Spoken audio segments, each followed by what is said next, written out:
मी सेटवर एकदा गेटअप केल्यानंतर कोणाशीच बोलत नाही. बरं. हो. हां. म्हणजे खूप ऍक्टर्सना असं वाटतं हा खूप घमेंडी आहे. जो कल्याण दरवाजा चा वेढा फोडला होता सूर्याच्या माणसाने, त्या जागी आम्ही शूट केलं. वा. म्हणजे 300-350 वर्षानंतर जी घटना जिथे घडलेली आहे त्या जागी सेम तीच घटना आम्ही शूट केली. म्हणजे तुम्हाला पुरेशी झोप पाहिजे, योग्य आहार पाहिजे आणि मग वर्कआउट. तिघांमधलं एकही जर गडबडलं, म्हणजे तुम्ही वर्कआउट करताय, व्यवस्थित डाएट करताय, पण झोपच नाही मिळत, तर तुमची फिजिकल फिटनेस नाही राहत. बरं, तो त्याच्या ओरिजिनल अकाउंट मध्ये बोलतच नाही. तो कुठलं तरी फेक अकाउंट करतोय, कुठल्या तरी पोराचा डीपी लावतोय आणि त्याच्यावरून काहीतरी तो बडबड. लहानपणी ती जेव्हा जन्माला आला तेव्हा खूप लाल होता. तो लाल्या हाक मारायचा. बरं. आणि त्याचं खूप प्रेम माझ्या लहानपणापासूनच.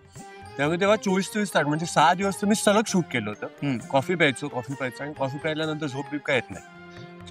आणि 6व्या दिवशी मी म्हटलं आता बस, आता मला घरी सोडा. मला विश्वास नाही बसणार. मी ₹150 दिले.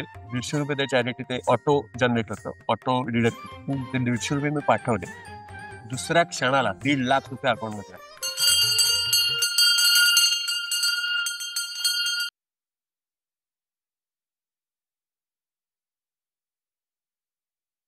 नमस्कार. आपला कृपा संवाद हा स्वामी कृपा क्रिएशन या युट्यूब चॅनलवरचा पॉडकास्ट तुम्हाला प्रचंड आवडतोय आणि तुम्हाला माहितीच असेल की ज्येष्ठ अभिनेते उदय टिकेकर आणि दिग्दर्शक अभिनेता अद्वैत दादरकर हे दोन्ही पॉडकास्ट तुम्हाला खूप आवडल्याचं तुम्ही कमेंट बॉक्समध्ये सांगितलेलं आहे. मग या महिन्यात कोणाला आणायचं आपल्या भेटीसाठी पॉडकास्टमध्ये? आमची चर्चा सुरू झाली आपल्या टीम मेंबर्स बरोबर आणि सर्वांनी एकमताने निर्णय घेतला की पौराणिक मालिका, ऐतिहासिक मालिका, सामाजिक मालिका, पौराणिक चित्रपट या सगळ्यांमध्ये ज्यांनी अभिनयाचा ठसा उमटवलेला आहे, आपल्या कर्तृत्वाची एक वेगळी ओळख निर्माण केली असा तरुण अभिनेता, युवा अभिनेता अभिजित श्वेतचंद्र आज आपल्या कृपा संवादमध्ये भेटीला आलेला आहे.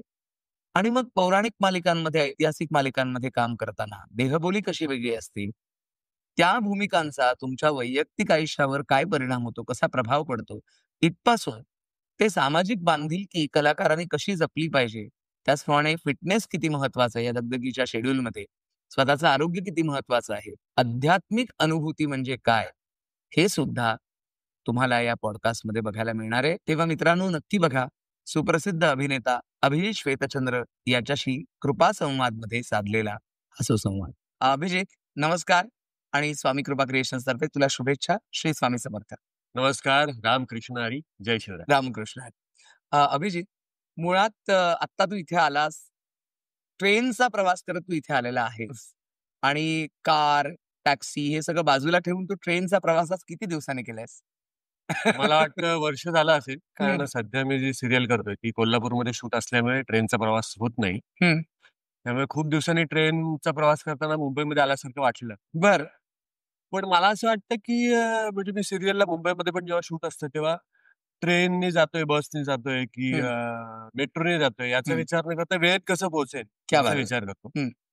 कारण मडमध्ये जर शूट असलं तर आपल्याला ट्रॅफिक माहितीच आहे का. त्यामुळे मी तेव्हा मेट्रो प्रिफर करतो की जेणेकरून प्रवास माझा वेळेत होईल. बरोबर. प्रवास वेळेत होईल तू सांगितलंस, पण मग ट्रेनच्या प्रवासामध्ये तुला आत्ता कोणी तुझ्या चेहऱ्याला ओळखणारे असे कोणी भेटले का आत्ता येताना इथे? नाही, म्हणून मी मास्क ठेवतो सोबत. अरे बापरे! पण असं कधी झालंय का, की म्हणजे ट्रेनच्या प्रवासात किंवा बसच्या प्रवासात अनेक जण भेटले असतील आणि मग फोटो काढण्याचा आग्रह झाला असेल? हो, मेट्रोमध्ये म्हणजे सामान्य माणसाला काय वाटतं, की "अरे सर, तुम्ही ट्रेननी कसे काय? सर, तुम्ही मेट्रोनी कसे काय?" मला असं वाटतं मी पण सामान्यच माणूस आहे. फक्त ऑन स्क्रीन दिसतो किंवा टीव्हीवर दिसतो, नाटकांमध्ये दिसतो. त्यामुळे तुम्हाला काहीतरी वेगळं वाटतं. पण तुमच्या बाकीच्या सामान्य लोकांसारखाच हाडामासाचा माणूस आहे. खरंय. त्यामुळे मी काहीतरी वेगळं असेल असं काही नाही. खरंय. मुळात आता तू जे म्हणालास, की मी तुमच्यासारखाच आहे, सामान्य माणूसच आहे, स्क्रीनवर दिसतो वगैरे, वगैरे. तर तू आता जो म्हटलंस, की ज्या वातावरणाचा तू उल्लेख केलास, की ज्या कुटुंबातनं तू आलेला आहेस, तुझी जडणघडण जी झालेली आहे, डोंबिवलीमध्ये तुझं बालपण गेलं आणि डोंबिवली म्हणजे एक संस्कृतीचं माहेरघर असं आपण म्हणत असतो. तर डोंबिवलीच्या बालपणीच्या आठवणी मला आज विचारायला आवडतील. शाळेतलं जीवन कसं होतं? मी लहानपणापासून जरा खूप अबोल आहे. जास्ती बोलत नाही मी. हं. त्यामुळे मला कधी-कधी असं वाटतं, की ही इंडस्ट्री माझ्यासाठी नव्हती की काय? हं. कारण मी कुठले व्यसन नाही. दारू, सिगारेट, पान, तंबाखू, गोवा, काहीच नाही. हं. नाईट आउट नाही, हं. पार्ट्या नाही. हं. त्यामुळे कधी कधी असं वाटतं मला की म्हणजे इंडस्ट्रीमध्ये यायचं झालं तर या काही गोष्टी काही लोकांसाठी त्या फॉलो करायला लागतात, तसं वागावं लागतं. तर त्या पद्धतीचं न वागतं, कारण का लहानपणापासून माझे संस्कारच वेगळे होते. 7च्या आत घरात, म्हणजे लहानपणापासून मी 7च्या आत घरात असायचो. नाईट आउट तर कधीच नाहीच. नंतर मग मित्र जेव्हा भेटले तेव्हा आम्ही बाहेर कुठे फिरायला गेलो तर व्हायचं. पण लहानपणापासून मी अबोल असल्यामुळे खूप कमी बोलायचो. आणि तसे आताही मी कुठल्या शूटला गेलो किंवा सेटवर असेल तर मी कामाचंच बोलतो. म्हणजे अतिरिक्त अशा गप्पा होत नाहीत फारशा बरं. सेटवर. पण मग शाळा कोणती होती आणि शाळेमध्ये गॅदरिंग किंवा स्नेहसंमेलन त्याबद्दल? शाळा माझी डोंबिवलीमधली शिवाय बालक मंदिर मराठी मीडियम शाळा आहे. आणि त्या शाळेमध्ये मी खूप भाग घ्यायचो. म्हणजे गॅदरिंग असेल, फॅन्सी ड्रेस कॉम्पिटिशन असेल, मग खेळ असतील. तर मला असं वाटतं त्या शाळेमुळे सगळं मला बघता आलं, की माझ्यामध्ये काय काय टॅलेंट आहे, काय मला करता येईल. स्पोर्ट्समध्ये काही करता येईल का? कला क्षेत्रात काही करता येईल का? असं करत करत मग शेवटी मी या फील्डच्या करिअरमध्ये, या फील्डच्या येऊन पोहोचलो.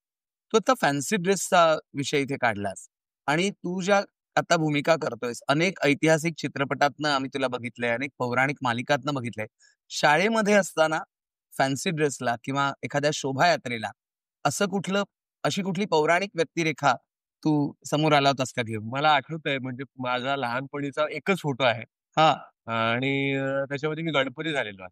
आणि बरं. मला आठवतं तेव्हा मी खूप रडत होतो, कारण त्यांनी गणपतीची सोंड वगैरे वडिलांनी लावली होती. हां, आणि वडील हे पॅटर्न मेकरच्या क्षेत्रातले असल्यामुळे हां. त्यांचं आर्ट खूप चांगलं आहे. बरोबर. त्यामुळे त्यांनी हुबेहूब अशी सोंड बनवली होती. वाह! पण ते मला चेहऱ्याला लावल्यामुळे कदाचित मी घाबरलो असेल, काय झालं असेल, तर मी खूप रडत होतो. आणि ते फोटोच आहेत. अच्छा. बरं, बरं.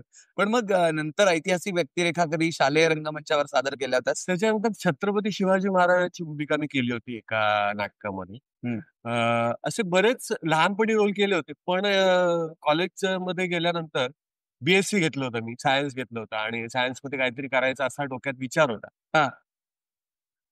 त्यामुळे हे सगळं बाजूला राहिलं होतं कलाक्षेत्र. हं. आणि मग सायन्स केल्यानंतर पण मी जेव्हा जॉबला लागलो, अच्छा, तेव्हा नोकरी केलीस? हो, नोकरी केलेली आहे मी. 1 बरं. वर्ष मी नोकरी केली आहे. आणि म्हणजे बाळकृष्ण इंडस्ट्री पेपर मिल होती. हं. तिथे क्वालिटी कंट्रोल म्हणून मी क्यूसी केमिस्ट होतो. बरं. त्याच्यानंतर ओव्हन्स कॉर्निंगमध्ये मी क्यूसी केमिस्ट म्हणून होतो. त्याच्यानंतर मुक्कन म्हणून स्टील इंडस्ट्री आहे हं. कळव्याला. तिथे मी क्वालिटी कंट्रोलला होतो. आणि पण त्याच्यानंतर मला असं झालं, की त्या क्षेत्रामध्ये, म्हणजे मला असं वाटतं, हे माझं वैयक्तिक मत आहे, की कुठल्याही बाकीच्या क्षेत्रामध्ये एकदा तुम्ही कामाला लागले, हं. की कालांतराने तुम्हाला तेच रिपिटेशन आहे. हं. म्हणजे त्याच्यामध्ये तुम्हाला एकदा बाहेर होतं, की आता सकाळी गेल्यावर हे करायचं, हा रिपोर्ट काढायचे, हे रिपोर्ट काढायचे, हे रिपोर्ट एवढे-एवढे येणार आहेत, हे कॅन्सल करायचं, हे करायचं. 10 ते 5 जॉब हां. तर मला असं झालं वर्षभरानंतर, अरे पैसे पक्कळ मिळतायत, हं. पण समाधान काहीच नाही. हं. जाऊन ऑफिसमध्ये बसा, टेस्ट करा, टेस्ट झालं की 5 वाजता घरी या, 10 ते 5. हं. मग कलाक्षेत्र हे मला असं वाटतं, की जिथे जगता येतं. क्या बात है! आता मी वेगवेगळ्या जेव्हा भूमिका करतो, तर हं. प्रत्येक भूमिका जगत असतो. मग मी विक्रांत गायकवाड केला असेल किंवा सुभेदारमध्ये मी मावळा केला असेल, हं. सूर्याची मालुसरी केली असेल, तर ते केल्यानंतर मला असं वाटतं, की जगता येतं. हं. मुळात तू जे आता म्हणालास, की कलाक्षेत्रापासून तू काही वर्ष दूर होतास आणि मग तुला कलाक्षेत्राकडे यावंसं वाटलं. पण जो एकांकिका स्पर्धांचा माहोल असतो, तर त्या एकांकिका स्पर्धांचा माहोल कधी प्रेक्षक म्हणून अनुभवलायस या इंडस्ट्रीत येण्यापूर्वी? हो, हो. सवयीला गेलोय. हं. आणि ती मजा आणि ती ग्रँडचर असतं ना, हां. आणि ते चेअर करणं, हं. ते खूप मला आवडलं. तर त्यामुळे मी एकांकिका पण केलेली आहे. पण आमच्या एकांकिकाची गंमत अशी आहे, की आम्ही एक एकांकिका केली होती आणि त्याचा प्रयोग होता खोपोलीमध्ये. पेंढारकर कॉलेजतर्फे. नाही, अकॅडमीकडून. Academic masters. हां. Master okay. हं. झाल्यानंतर केलं होतं. आणि गंमत अशी झाली, की एका मुलीची एंट्री होती. हं. आणि आम्ही दोघं डिरेक्टर असतो, ॲक्टर असतो नाटकातले. हं. आणि ते बोलत असतात आणि तो बोलतो ॲक्टर, की आता मी एक हिरोईनला बोलवलेलं आहे. ती येईल आपल्या नाटकामध्ये कामाला. आणि मी बघितलं कसं, की ती गेली तिथून आता. हां. अर्धा तास ती येईच ना. ती आलीच नाही. आम्ही फक्त त्याच्यावर चर्चा चालू होती अर्धा तास. ती येईल, आत्ता येईल. मग येईल. अरे ती येणारच नाही. ह्याच्यावर आम्ही अर्धा तास बोलत होतो. एकांकिका चालू असताना. एकांकिका चालूच. तर बरं. परीक्षकांना पण असं झालं ना, असं झालं ऐनवेळी ती गायबच झाल्यानंतर पुढचे हं. सगळे सीन्स तसेच राहिले. बरोबर. ती येईच ना. ती येईच ना. तर त्यामुळे अशी फजिती झालेली एक एकांकिका आम्ही केली होती. त्यामुळे तिची आठवण आहे. आठवण आहे. कलाक्षेत्रात करिअर करण्यासाठी शास्त्रशुद्ध प्रशिक्षण घ्यावं आणि त्याकरता तू आपल्या नाट्यशास्त्राचा जो अभ्यासक्रम केलास, त्याविषयी सुद्धा सांग. मी जेव्हा ठरवलं की ह्याच्यामध्ये करिअर करूया, हम्म. मग मला असं वाटलं की करिअर करायचं झालं तर त्याचं शिक्षण घ्यायला हवं. मी वडिलांना म्हणाल्यानंतर त्यांचे ओळखीचे म्हणजे भाचे आहे, प्रदीप नाईक म्हणून, म्हणजे मानसी नाईक जी ऍक्ट्रेस आहे, तिचे वडील म्हणजे मानसी प्रदीपचे वडील. कारण मानसी नाईक 2 आहेत, कन्फ्युजन व्हायला. बरोबर. तर मानसी प्रदीप म्हणून आहे तिचे वडील प्रदीप नाईक. त्यांना मी भेटलो. त्यांनी मला सगळी इंडस्ट्री सांगितली, म्हणजे काय काय किती पेशन्स पाहिजे, सक्सेस रेट किती आहे, त्याच्यानंतर जर तुला सक्सेस व्हायचं झालं तर पेशन्स पाहिजे. कारण आमच्या अकॅडमीमध्ये पण असे बरेचसे विद्यार्थी आहेत, बरेच माझे मित्र आहेत ज्यांनी सुरुवातीला फील्ड निवडली, पण एक वेळेनंतर कामं मिळत नाही किंवा कमी कामं मिळत आहेत, पैसे मिळत नाहीत, आणि मग फॅमिलीच्या प्रेशरवरून त्यांनी परत फील्ड चेंज केली. काही माझे मित्र आहेत जे आता अकॅडमीमध्ये होते, ते अकाउंटंट म्हणून लागले, बरं. किंवा कोण तलाठी झालाय. तर त्या कधी कधी मला असं वाईट पण वाटतं की ती सीट गेली ना वाया. बरोबर. तर म्हणून मग मला असं वाटतं की आपण शिक्षण, त्यांनी मला सगळं सांगितलं की तुला जर पेशन्स ठेवायचे, पेशन्सनी काम करायचं असेल या इंडस्ट्रीमध्ये. मग त्यांनी मला शिवदास घोडकेंची ओळख करून, आणि मग मी पहिल्यांदा शिवदास घोडकेंचं एक वर्कशॉप केलं. त्या वर्कशॉपमध्ये मला सगळं अभिनयाचे प्रकार, बेसिक्स हे सगळं सांगितलं, आणि त्यांनी सांगितलं की तू अकॅडमीमध्ये ऍडमिशन जर तुला याच्यात करिअर करायचं. आणि मग अकॅडमीमध्ये गेल्यानंतर मुंबई विद्यापीठ. मग त्यांनी सगळी थिअरीज क्लिअर झाली, प्रॅक्टिकल पण क्लिअर. मग त्या 2 वर्षामध्ये जे मी शिकलो ते हळूहळू अजूनही शिकण्याचा प्रयत्न करतो. बरोबर. पण मग त्या अकॅडमीचं पण एक काहीतरी असतं ना, की प्रोडक्शन करायचं, एखादं नाटक करायचं. तर तसं कोणतं नाटक पहिल्यांदा व्यावसायिक रंगभूमीवर केलं होतंस का? प्रोडक्शन तर अजिंठा म्हणून नाटक होतं, अजिंठा. जे आम्ही फर्स्ट इयरला केलं होतं. मिलिंद इनामदार मिलिंद दिग्दर्शक. इनामदार. तर ते नाटक मध्ये मी खूप म्हाताऱ्याचा रोल केला होता. मला पहिल्यांदा असं झालं होतं की अरे यार, मी तेव्हा यंग होतो. आताही यंगच आहेस. म्हणजे तेव्हा काहीतरी मला असं वाटतं 22-23 वर्षाचा असेल. बरं. 22-23 वर्षाचा असेल. आणि तेव्हा मला म्हाताऱ्याचं रोल, तर मी शिवदास सरांना म्हणालो की सर मला जरा वाईट वाटते की मला काहीतरी असं यंग द्यायचं, आणि मी तेव्हा म्हणजे फिजिकल फिटनेस होता तेव्हा. तर म्हटलं कसं की जरा यंग रोल मिळायला हवा होता. ते म्हणाले जो रोल मिळालाय ना तो चांगला कसा होता येईल त्याचा विचार. आणि मग मी त्या रोलकडे तसं बघितलं, आणि ते नाटक बरेच त्याचे आम्ही शो केले, आणि खूप चांगला प्रतिसाद यायचा, आणि विशेष करून समीक्षक माझं नावाचा उल्लेख करून लिहायचे. बरं. त्यामुळे ते नाट्याने सुद्धा खूप दिलं मला. मोहे पिया सुद्धा तू केलं होतंस. हो. मोहे पियाचा एक वेगळा अनुभव होता त्याविषयी. वामन सरांकडे एखादं नाटक करणं म्हणजे खरं तर खूप पर्वणी असते ती, आणि खूप शिकायला मिळतं, म्हणजे खूप शिकायला मिळतं. आणि काय म्हणताय, तुम्हाला जेवढं ओपन होत आहे तेवढं ओपन येत आहे. परिसीमा व्हॉइसची असेल, व्हॉइस पिचची असेल, आणि बॉडी लँग्वेजची असेल. आणि मोहे पे हे नाटक असं होतं की ज्याच्यामध्ये फुल बॉडीचा वापर करायचा आहे. क्लासिकल डान्स पण तुम्हाला यायला हवा, डायलॉग पण आहेत, आणि कंटिन्यू स्टेजवर आहे. त्यामुळे सलग ते नाटक असायचं. मला असं वाटतं काहीतरी 2.5 तास, का आता जर मी चुकत नसेल तर 2.5 तास काहीतरी असं ते नाटक होतं. आणि सरांचं विशेष असं होतं की त्या वेळेतच नाटक सुरू व्हायचं आणि त्या वेळेतच संपायचं. शिस्त म्हणजे कधीच मागे पुढे. आणि एकदा ते शिकवलेलं त्यांनी जे बसवलेले ते तसंच्या तसंच राहील. तर त्यामुळे मला ते नाटक खूप आवडायचं, आणि करताना सुद्धा खूप मजा यायची. आणि पहिला शो आमचा होता शिमल्याला. बरं. म्हणजे मी जो शो केला तो शिमल्याला शो. त्यामुळे तिथे ऑलरेडी ब्रिदिंगला थोडा त्रास व्हायचा वर चढताना, ऑक्सिजन कमी असतं, आणि त्या ह्याच्यामध्ये ते नाटक करणं. त्यामुळे खरं तर खूप दमछाक झाली होती. पण शो झाल्यानंतर सर बोलले मस्त झालं. त्यामुळे वामन सर बोलले मस्त झालं, म्हणजे वामन सरांची प्रतिक्रिया की बरोबर. पण त्या नाटकामुळे पण खूप मिळालं. भारतभर आम्ही प्रयोग केले, आणि त्या नाटकामुळे मी पहिला विमानाचा प्रवास केला.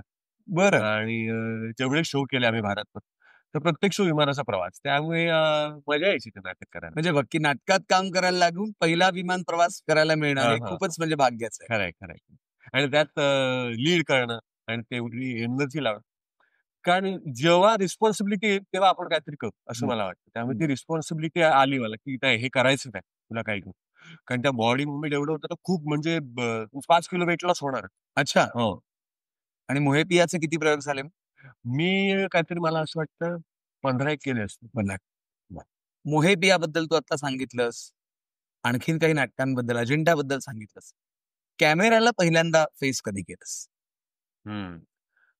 बाजीराव मस्तानी म्हणून सिरियल होती, आणि त्याचं शूट इंडीमध्ये चालू. त्याच्या खोपोलीतल्या एका मित्राचा फोन आला की असं असं एक दिवस शूट आहे, तर जाशील. तर मी म्हटलं ठीक आहे जातो. मी तोपर्यंत कॅमेरा फेस केला ना, आणि विजय राणे म्हणून दिग्दर्शक होते. आणि माझं एक वाक्य होतं तेव्हा, मला आठवतंय, नमस्कार मी दुभाषी म्हणून काम करत असून अँडरसनचा वकील, असं एक वाक्य. म्हणजे त्या अँडरसनचं मी अलेक्झांडर. ओके. तर 1 टेक झाला, 2 टेक झाला. अँडरसनचं मी अलेक्झांडरच बोलत होतो. माझ्या डोक्यामध्ये काय फिक्स झालं होतं माहिती नाही. अलेक्झांडर. अलेक्झांडर. पण विजय राणे सरांनी खूप ते प्रेशर आहे ना, खूप म्हणजे मी तर पहिलाच शॉटमध्ये, पहिला शॉट, पहिला डायलॉग, खूप मोठा सीन होता, पण पहिलाच डायलॉग असा होता. आणि कॅमेरा, तर कॅमेराला ऑब्व्हियसली पहिल्यांदा गेल्यानंतर माणूस घाबरतो जरा, की एवढे सगळे जण आहेत, अख्खा क्रू आहे, आणि समोर कॅमेरा ठेवला आणि डायलॉग बोलायचा. तेव्हा मी थोडा घाबरलो, पण त्याने शांत केलं, म्हणाले होईल होईल. आणि मग नंतर एकदा झाल्यानंतर मग अख्खा सीन व्यवस्थित झाला. पण तो मला किती रिटेक लागले? तरी काहीतरी 7 एक लागले असतील पहिले. बरं. त्याच्यानंतर सगळं ओके. नंतर ओके. पण मग तुझ्या चेहऱ्याला ज्यानी ओळख मिळाली, अशी मालिका कोणती सांगशील? मला असं वाटतं बाप माणूस नंतर खूप कामं यायला लागली. बाप माणूस सिरियल झाल्यानंतर, कारण बाप माणूस मधला रोल पण तसा ताकदीचा होता. आणि तो रोल झाल्यानंतर मला चालू सिरियल मध्येच लगेच दुसरी सिरियल ऑफर झाली. बरं, ती कोणती? बाजी. बाजी. आणि बाजीचे तर म्हणजे प्रोमोज वगैरे सुद्धा खूप हिट होते. बाजीचा पण अनुभव. बाजी तर मी 24 तास शूट करतो. म्हणजे सुट्टीच नसायची. 2 युनिट चालायचे, डे नाईट. आम्ही पहिली सुरुवात केली होती सापवाड्यापासून. सापवाड्याला 1 महिना शूट होतं. तिथे सकाळी 7ला एक युनिट यायचं, रात्री 7ला जायचं. परत दुसरं युनिट रात्री 7ला असायचं. आणि असं कंटिन्यू चालू होतं. बाजी सेम होता. मग माझे 1-2 ड्यूक केले होते. अच्छा. जे की कानातलं सेम, पगडी सेम, बॅकनी शॉट. आणि मग मी मास्टर करायचो, प्लस करायचो. बाकी शॉटला त्यांचं सजेशन घ्यायचं. अच्छा. आणि असं मी केलं, कारण तेव्हा मला असं वाटतं की करते कुछ करते असं यायचं ना. येस. त्यामुळे तेव्हा 24-24 तास म्हणजे 6 दिवस तर मी सलग शूट केलं होतं. कॉफी प्यायचो आणि कॉफी प्यायल्यानंतर झोप बीप काय येत नाही. आणि 6व्या दिवशी मी म्हटलं आता बस, आता मला घरी सोडा. पण मला असं वाटतं ते कुठे होतं शूटिंग ते? भोरमध्ये. भोर, सातारा असं सगळं करतो. बाजी आम्ही केलं, तर बाजी असं होतं की 100 एपिसोडची मालिका. तर त्याचे झाले 152 एपिसोड. पण त्यामुळे आम्ही लोकेशन वाईज शूट करतो. म्हणजे पहिल्या दिवशी मी जेव्हा गेलो, तेव्हा पहिल्या एपिसोडचा पण सीन होता आणि 152 एपिसोडचा पण सीन होता. वाह! तर 1 महिना आम्ही एक लोकेशन फिक्स होतं. ते पूर्ण शूट करायचं.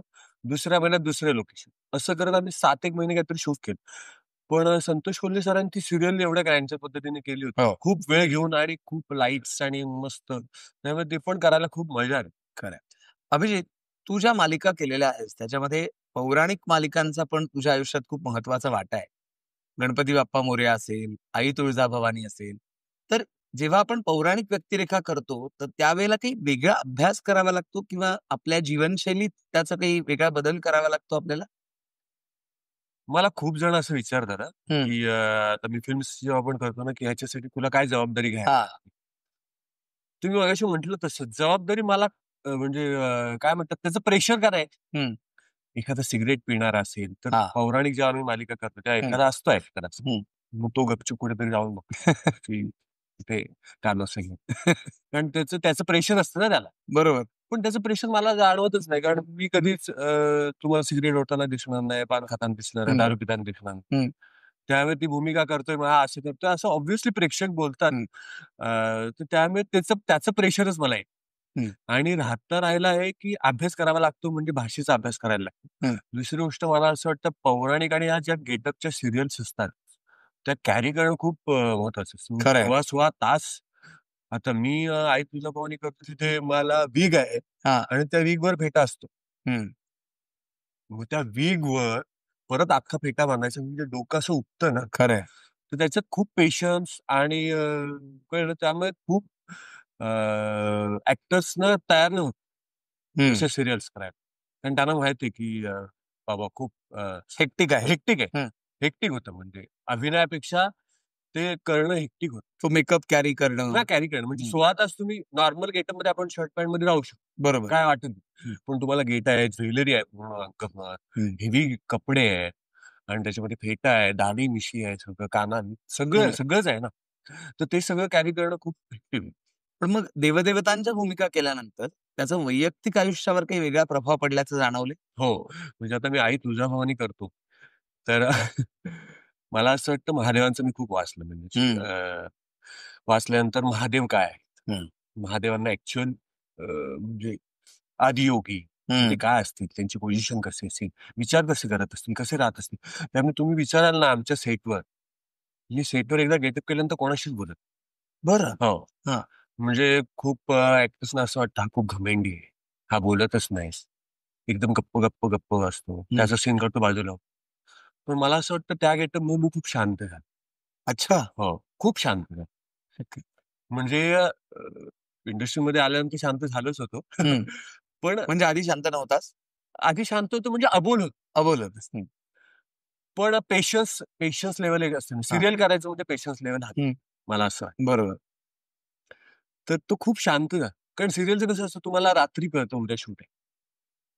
त्याच्यानंतर तुम्ही जेव्हा रेडी होता, तेव्हा तुम्हाला दिलं जातं कॅमेरासमोर आल्यानंतर आता हे स्क्रिप्ट आहे, हे घ्या, बोला. त्याचे म्हणजे पेशन्स आहेत ना तुमचे. बरोबर. तुम्हाला तेवढं अलर्ट राहणं अलर्ट गरजेचं आहे. बरं ती भाषा वेगळी आहे. मी आई तुळजाभवानीमध्ये करतोय तिथे प्रमाण भाषा पण बोलतोय, गावरान पण बोलतोय, म्हातारा पण येतो. म्हणजे खूप विविध रोल्स आहेत, विविध भूमिका आहेत आणि मग महादेव पण साकारायचे. बरोबर. तर त्यामुळे त्या वेगळ्या पण वाटायला हव्यात आणि त्या सगळ्या लँग्वेज सुद्धा जपायला हव्या. मग काही सीन्समध्ये असं पण असतं की गावकरी जेव्हा आहेत, तेव्हा तो गावकरी भाषेत बोलतोय. अंगाशी आहे.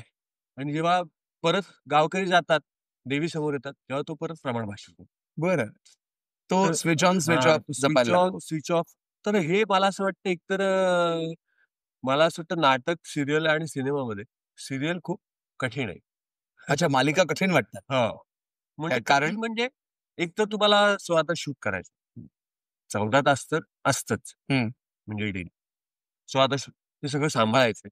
पण त्याच्यानंतर तुम्हाला अभ्यास आधी केलेला पाहिजे. तिथे तुम्हाला ऑन कॅमेरा तुम्ही सगळं रेडी पाहिजे. म्हणून तिथे असं पण असतं की आधी क्लोज सुरू. आधी क्लोज. आता ते सवयीचा भाग असल्यामुळे त्याचा काही फरक पडत नाही मला. पण आधी क्लोज. कधी-कधी असं पण होतं, की आता मी तुमच्यासोबत बोलतोय.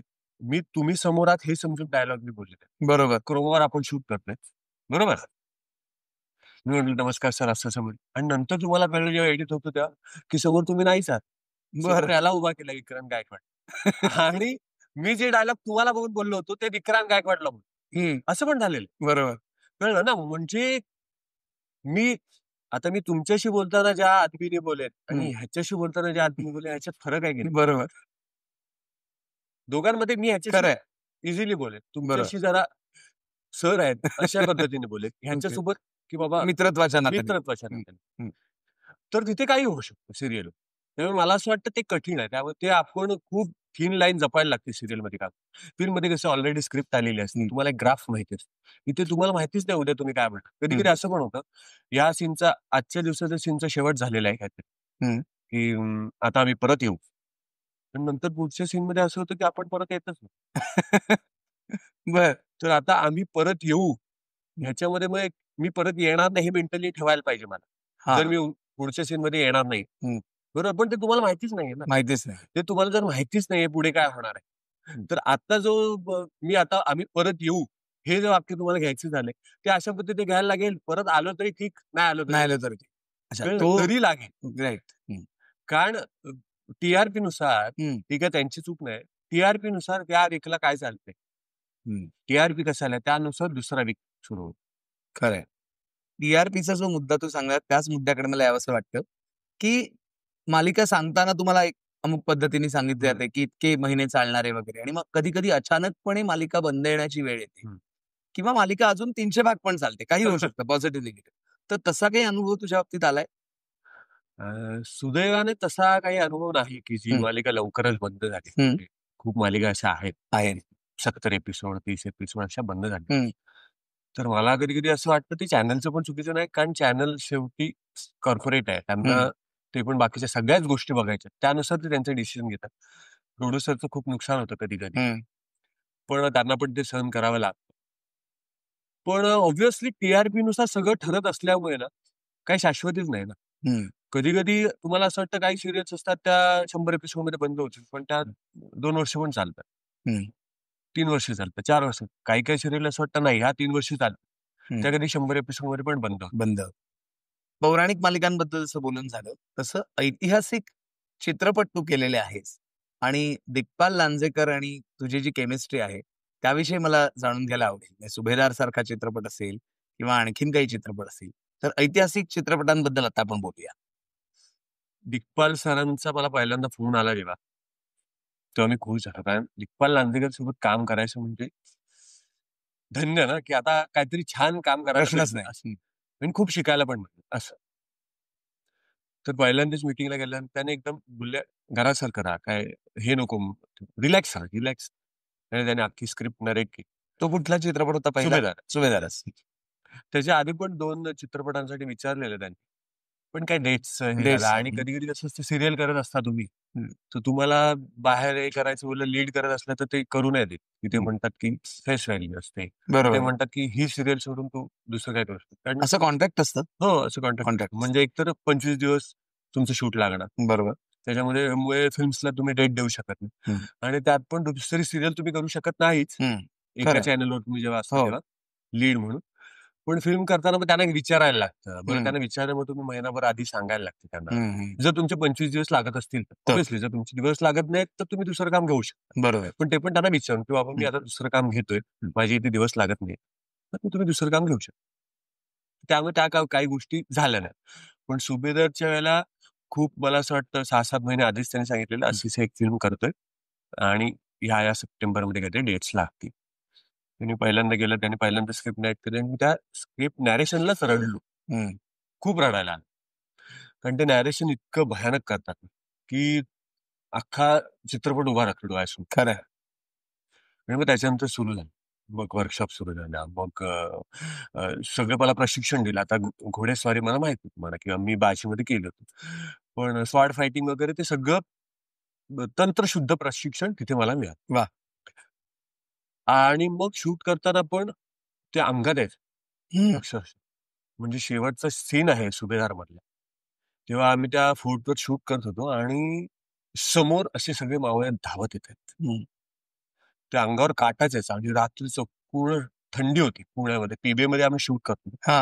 आणि त्या थंडीमध्ये धावत जातोय की सूर्याच्या मला धावत जात आहे. हम्म. तर ते म्हणजे असं जगल्यासारखं वाटायचं. मला असं खूप वाईट हम्म. वाटतं की आपण छत्रपती शिवाजी महाराजांच्या काळात जन्माला का नाही आलो. हम्म. त्याची खंत वाटते खूप. पण मग असे फिल्म्स केल्यानंतर वाटतं की हा जन्म पण खूप काही देऊन जातो. ते अनुभवता आलं आणि भूमिकांच्या सुभेदारमध्ये आम्ही सिंहगडला शूट केलं. हा. म्हणजे जो कल्याण दरवाजा आहे, हो. जो कल्याण दरवाजा चा वेढा फोडला होता सूर्याची माणसं, हम्म. त्या जागी आम्ही शूट केलं. वा. म्हणजे 300-350 वर्षानंतर जी घटना जिथे घडलेली आहे त्या जागी सेम तीच घटना आम्ही शूट केली. हम्म. तेव्हा पण मी खूप रडलो, कारण मला ते असं जाणवत होतं की इथूनच ते आले असतील, इथूनच पळाले असतील. बरं, ते आम्ही वर चढताना आमची, आता ते रिटेक घ्यायला लागतात, वेगवेगळ्या अँगलची शॉट असतात, होय. त्यामुळे आमची दमछाक झाली. मी म्हटलं ते कसे पळाले असतील. खरंय. तर ते अखंड रात्र पळत होते आणि मग वर येऊन तो किल्ला सर केला होता. म्हणजे त्यांचं शौर्य. तर तिथे गेल्यावर ते मी त्याच्यासोबत बसून दिग्पाल सरांसोबत रडलो. ते खरंय. तलवारबाजीचं प्रशिक्षण किंवा दांडपट्टा चालवणं असेल, घोडेस्वारी असेल, तर हे सगळं प्रशिक्षण कोणाकडनं घेतलं होतंस त्या भूमिकांसाठी? निखिल लांजेकर दिग्पाल सरांचे भाऊ आहेत. ते सुभेदारच्या आधी सगळं सगळं पूर्णच फाईट सिक्वेन्स डिझाईन केला होता. बर. त्याच्यासाठी माझं बेसिक पासून, माझं वेगळं त्यांनी बेसिक पासून घेतलं. बर. निखिल जोगदंड म्हणून आहेत निखिल लांजेकरांसोबत. तर त्या दोघांनी मग ते माझं बेसिक पासून मला सुरू. खरंय. सुभेदार सारखा चित्रपट असेल आणि त्यानंतर आत्ताच यावर्षी आलेला संत ज्ञानेश्वरांची मुक्ताई, त्यात तर एकदा वेगळ्याच भूमिकेत तू होतास. तर त्याविषयी पण सांग ना. म्हणजे एकीकडे ऐतिहासिक व्यक्तिरेखा आणि परत दिग्पाल सरांसोबतच पौराणिक व्यक्तिरेखा, देवाची व्यक्तिरेखा. नाही, म्हणून कधी कधी मला असं वाटतं, म्हणजे आमच्या आई तुळजाभवानीमध्ये महिषासूर आधी करायचे कुमार म्हणून, कुमार सर मोठे करायचे, हिंदी आर्टिस्ट आहेत ते. तर ते मला म्हणाले की लक्षात ठेव, ह्या भूमिका अशा सहजासहजी नाही. बर त्यासाठी पुण्य करावं लागतं.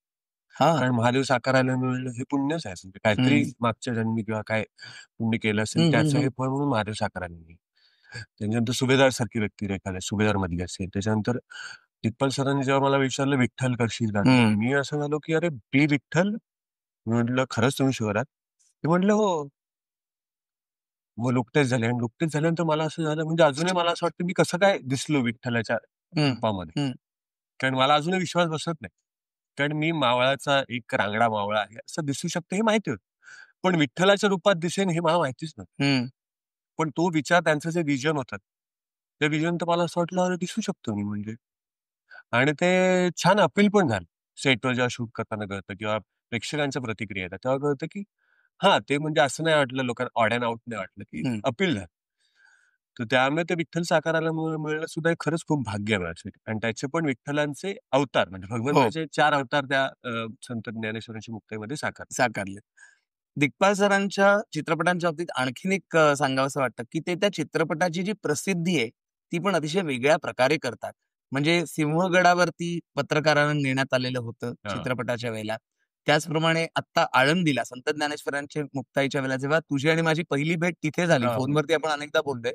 पण तो जो आळंदीचा सोहळा होता सगळा आणि तुम्ही सगळे त्या कॉस्ट्युम्स मध्ये होतात, तू विठ्ठलाच्या कॉस्ट्युम मध्ये होतात, लोक पाया पडली होती.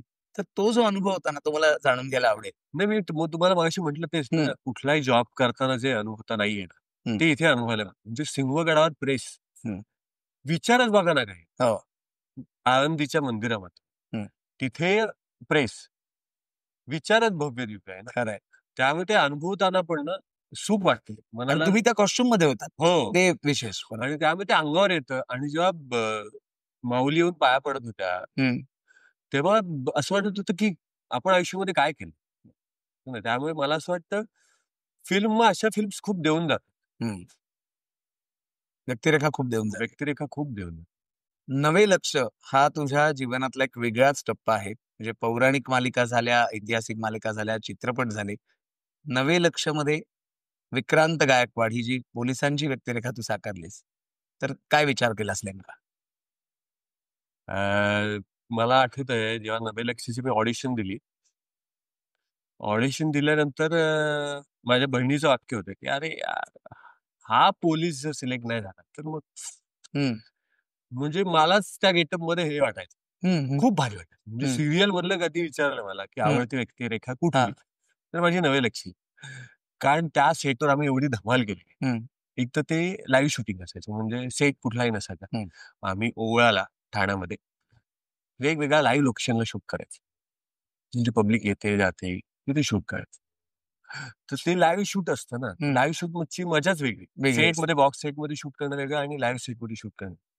तर ती मजा असायची. आमची टीम अशी होती मग सोहम बांदेकर असेल, अमित डोलावत असतील, उदय सबनीस होते. त्याच्यानंतर शुभांगी सदावर्ते होती, भूषण टेले होती. आमची भट्टी अशी जमली होती ना की आम्ही फक्त धमाल म्हणजे शूट कमी आणि धमाल जास्तच काय. म्हणजे अक्षरशः आम्ही लोळायचं हसत असतो. एवढी धमाल. पण त्यावेळेला गुन्हेगारांच्या मागे धावतांचे सीन्स असतील, कुठे बिल्डिंग वरनं उड्या मारणं असेल, तर तसा काही एखादा इन्सिडेंट आठवतोय? हो म्हणजे मी एक 3ऱ्या मजल्यापर्यंत चढलो होतो. तिसरा मजला म्हणजे तो ह्याच्यामध्ये बीटीएस असेल माझ्या तर मजा यायची ती शूट करायला. बरं. आणि मला असं वाटतं ते कॅरेक्टरच तसं असतं ना म्हणजे पी. आय. विक्रांत गायकवाड असं बोलण्याचा जो दम आहे ना तर ते शूट करताना सुद्धा का मजा यायची आणि तो ऑरा व्हायचा तयार लगेच. बरोबर. ऑब्व्हियसली पोलिसांची जी वर्दी आहे त्याची जेवढी ताकद आहे तर आणि टायटल सॉंग्स होतात नवे लक्ष ते सुद्धा खूप म्हणजे छानच होतं. 1.5-2 वर्ष आम्ही ती सिरियल केली पण खूप धमाल. खूप धमाल. सोहम बांदेकरला तू भाऊच मानतोस आणि तुमचं नातं अनेकदा तू मुलाखतीनं सांगितलंयस. तर सोहम विषयीची तुझी केमिस्ट्री. म्हणजे काय आता बघा मी सिरियल्स करतो. आता मी बाप माणूस केली होती त्याच्यात गणपती बाप्पा मोरया केली होती.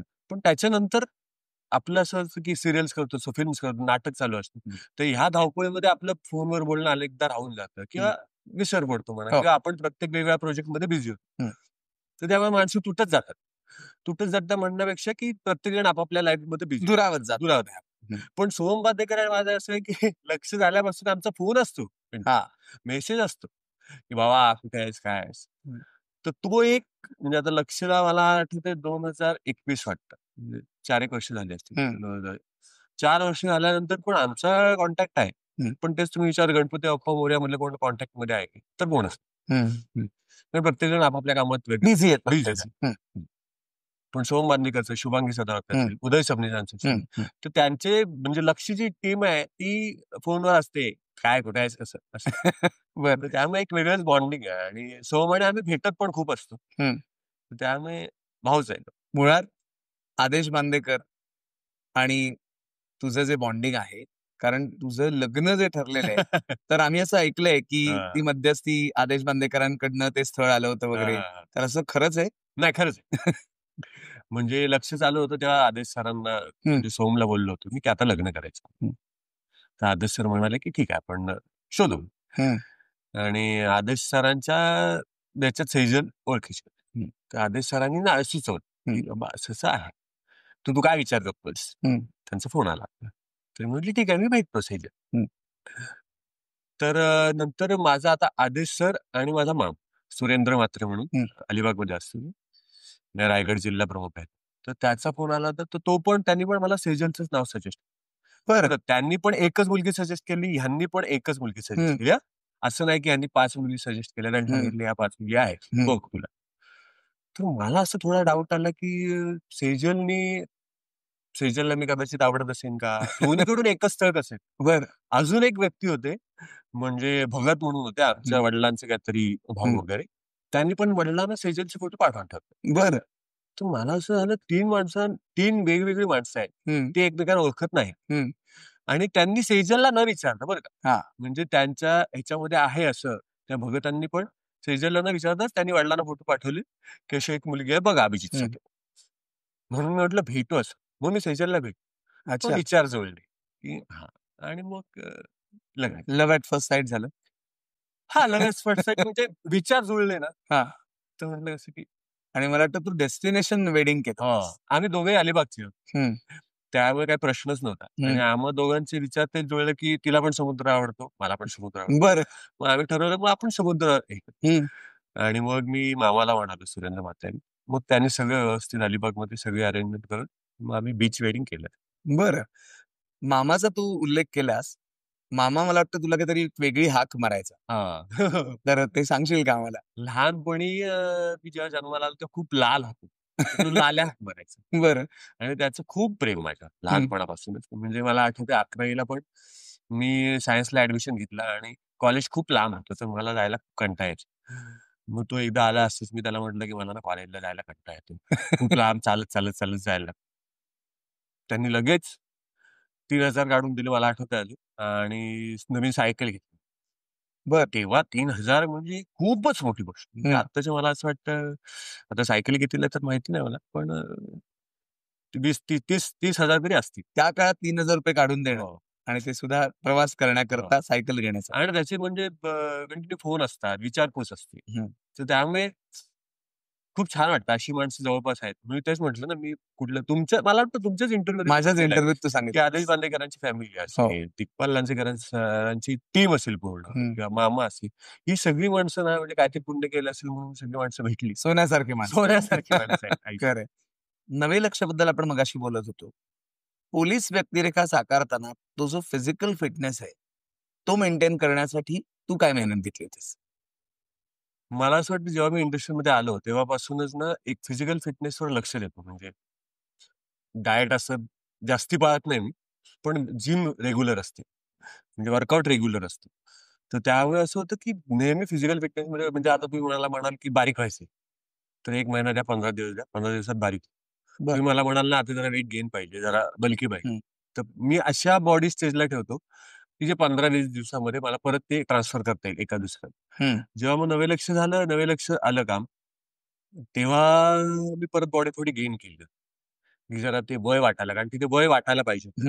पी-आय यंग नसतो. पी-आय व्हायला खूप मेहनत घ्यावी लागते. त्यामुळे खूप वर्षानंतर पी-आय होता येतं. खूप परीक्षा आणि एक्झाम दिल्यानंतर. तर त्यामुळे मग ते वय दिसण्यासाठी जरा वेट पुट ऑन केलं होतं. म्हणजे वेट पुट ऑन म्हणजे जाडा नाही, बल्कि फॅट नाही, पण गेनिंग. गेली. ओके. आणि ऑब्व्हियसली लाईव्ह शूट करायचंय, धावपळीचे सीन्स आहेत. तर त्यामुळे उभं राहणं आहे. बरं, पोलीस स्टेशनचे जेव्हा सीन लागायचे तेव्हा एक दिवस ते पोलीस स्टेशन असायचं. तर त्या पोलीस स्टेशनमध्ये पोलिसांच्या शूजमध्ये मला दिवसभर उभं राहायचं. ते खूप कठीण आहे. अच्छा. म्हणजे पोलीस दिवसभर कसे शूज घालतात हे खरंच खूप मोठी गोष्ट आहे. कारण खूप पाय दुखतात त्या शूजमध्ये. बरं. हो. आणि आम्ही जे शूज घालायचो ते ऍक्च्युअल पोलिसांचे शूज होते. तर त्यामुळे दिवसभर ते शूट करायचं आणि उभं राहायचं. आता तुम्ही बघाल ना, ट्रॅफिक पोलीस असतील, होय. बाकी पोलीस स्टेशन जेव्हा बंदोबस्त असतो तेव्हा दिवसभर उभं राहायचं त्या शूज मध्ये, खूप पाय दुखतात.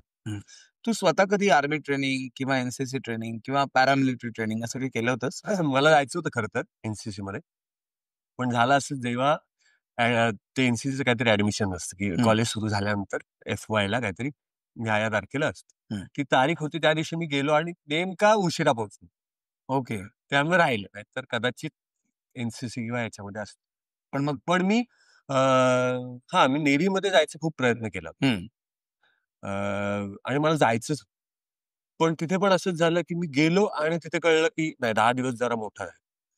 10 दिवसाचा मोठा हे पडलं. त्यामुळे ते नाही. त्यामुळे असं मग ती स्वप्न जरा चुरावून गेली. पण ती या भूमिकांच्या निमित्ताने पूर्ण हो, करता हो. येतात असं आपण म्हणू शकतो नक्कीच. नाही, म्हणूनच मी म्हटलं ना की तिथे एकच फील्ड झालं असतं, नेव्ही. नेव्ही. आता तुम्ही म्हणाल, बघा ना, लक्ष कुठे आहे? म्हणजे मुंबई पोलीस एकीकडे महादेव आहेत, एकीकडे विठ्ठल आहे आणि एकीकडे सुभेदारमधील सूर्याजी मालुसरे. तर Correct. ह्या वेगवेगळ्या भूमिका जगता आल्या आणि त्या व्यक्तिरेखा जगता आल्या ना, असं झालं. तालीम सारखा पण एक वेगळा चित्रपट तू केलास तालीम विषयी. तालीमला खरं तर मी आधी खूप, म्हणजे मला असं वाटतं 70 किलो वजन होतं. बरं. तालीमचे दिग्दर्शक जे नितीन रोकडे आहेत, आम्ही एक गांधींवरती फिल्म करत होतो, शॉर्ट फिल्म मला असं. तर तिथे ते म्हणाले, त्यांनी एक टीजर दाखवला मला की असं सर कुस्तीवर फिल्म करतो, तू करशील का? तर म्हणलं हो चालेल. ते म्हणाले मेहनत घ्यावी लागेल, तर वजन वाढवायला लागेल. मग तेव्हा मी 70चं 95 किलो झालं. बरं. हो. 25 किलो. 25 किलो वजन वाढवलं. हां. त्यांनी वेळ दिला होता मला. मला असं वाटतं 8 महिने असतील जवळपास. त्या 8 महिन्यामध्ये वजन वाढवलं तेवढं. त्याच्यानंतर तालीममध्ये राहिलो मी. पुण्यामधली जी तालीम आहे, त्या तालिमीमध्ये राहिलो होतो आम्ही. गोकुळ वस्ताद तालीम म्हणून. त्याच्यानंतर कोल्हापूरला मी राहिलो होतो, मोतीबाग तालीममध्ये. आणि मग मी तिथे शिक्षण घेतलं. कुस्तीचे डाव काय, मला सगळे डाव यायचे. अच्छा. हो. म्हणजे तिथे आम्ही फिल्ममध्ये ड्यूप वापरलाच. सगळे डाव मीच खेळलेले आणि सगळ्या डावाचं प्रशिक्षण घेतलं आणि मग ती फिल्म शूट केली. त्यामुळे त्या फिल्मच्या शूटला पण खूप जबरदस्त दम लागला होता. बस. Energy full. म्हणजे तू म्हणालास तसंच की प्रत्येक भूमिका तुला जगता आली, हो. हे महत्वाचं. करेक्ट. हिंदी चित्रपटांमध्ये चापेकर ब्रदर्स सारखा अतिशय महत्वाचा चित्रपट जो आपल्याला स्वातंत्र्य लढ्याची आठवण करून देतो, तो तू केलास. त्याचाही अनुभव सांग. चापेकर ब्रदर्सचं असं झालं की मी मोहेब्या नाटक करत होतो. तेव्हा मला त्या दिग्दर्शकांचा फोन आला की आम्ही असं करतोय. तर मी म्हटलं तेव्हा की मी बरं कॅमेरा फेस केलेला नाही. मी आपलं सिरियलमध्ये एखाद दिवसाचा रोल असं केलं होतं ते. तर ते म्हणाले ना, आप स्क्रिप्ट पढ के तो देखो. तर आपल्याला चापेकर बंधूंबद्दल माहिती होतं. पण त्यांनी स्क्रीन प्ले पाठवला मला आणि स्क्रीन प्ले वाचल्यानंतर मला असं एकदम टाईट स्क्रीन प्ले होता. म्हणजे असा एकही सीन नव्हता त्याच्यामध्ये की हा कट करायला पाहिजे. एकदम टाईट स्क्रीन प्ले. तर मी खूप प्रभावित झालो. मी म्हटलं नाही, चालेल मग करूया. आणि मग मी ते मोहे पिया नाटक त्यांनी पाहिलं. त्यातली एनर्जी त्यांनी पाहिली आणि मग त्यांनी ती फिल्म ऑफर झाली. आणि मग ते हिंदी आणि ती फिल्म पण खूप छान पद्धतीने, म्हणजे कमी बजेटची फिल्म होती ती, पण खूप सुंदर शूट केली होती. हिंदी चित्रपट सृष्टीमध्ये सुद्धा तू काम केलेलं आहेस. म्हणजे चापेकर ब्रदर्स सांगितलं. मी म्हणेन की चापेकर ब्रदर्स पहिली फिल्म आहे. हो. म्हणजे आणि मराठीच्या आधी. मराठीच्या आधी. तालीमच्या आधीची पहिली फिल्म. हिंदीतनं हो, सुरुवात. हिंदीतून सुरुवात केली. त्यानंतर सातत्याने मराठीत बिझी झालास. रेड सारखा चित्रपट तू पण केलास. हो. तर हिंदीमध्ये काम करणं आणि मराठीमध्ये काम करणं यातला काही डिफरन्स सांगू शकशील? का असं काही नाही? मला असं काही वाटलं नाही नाही वाटलं. मराठी. फक्त लँग्वेजचा फरक आहे. ओके. बाकी वातावरण वगैरे? हो, वातावरण छानच आहे म्हणजे हिंदीमध्ये पण आणि मराठीमध्ये. दोन्हीकडे हां. कौटुंबिक वातावरण असतं. हो. म्हणजे ती पण माणसं म्हणजे कृष्ण अभिषेक होता त्याच्यात. हो. ती पण सगळी खूप छान माणसं. पण हां, त्याच्यामध्ये पार्ट्याच खूप असतात. पार्टी म्हणजे की आता मुहूर्त झाला पार्टी. त्याचे एक शेड्यूल कंप्लीट झालं पार्टी. अरे वाह! असं असतं. ते पार्टी फक्त मला वेगळं वाटलं ते. वेगळं वाटलं.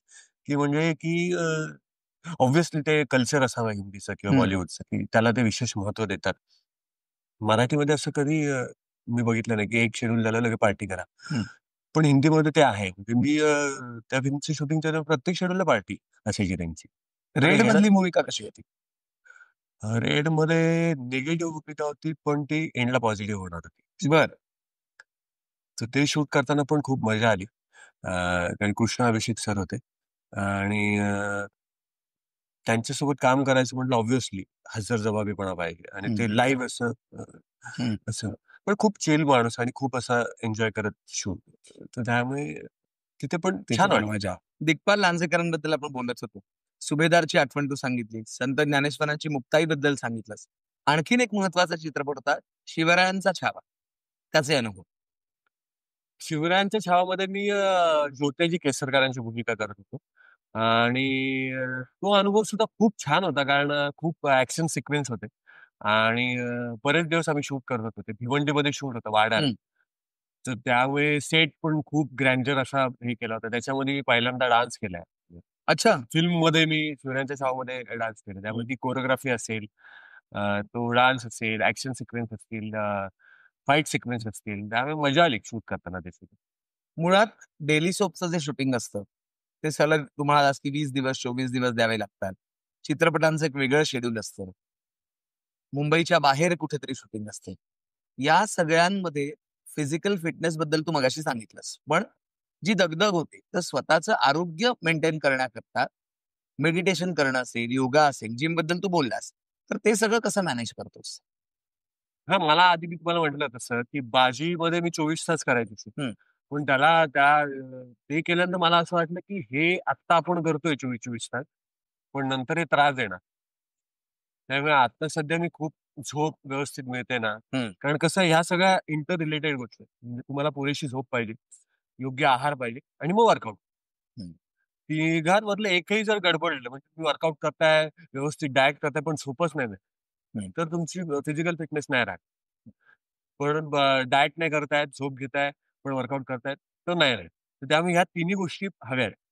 त्यामुळे मी ते करतो, की पुरेशी झोप पण मिळायला हवी आणि मग मला आमचे जे डॉक्टर आहेत गोपाल लोहिया म्हणून, त्यांनी सांगितलेलं आहे, की तुला 5 मिनिटं मिळाली तिथे शांत बसून राहा, डोळे मिट आणि ब्रीथिंगवर फोकस कर.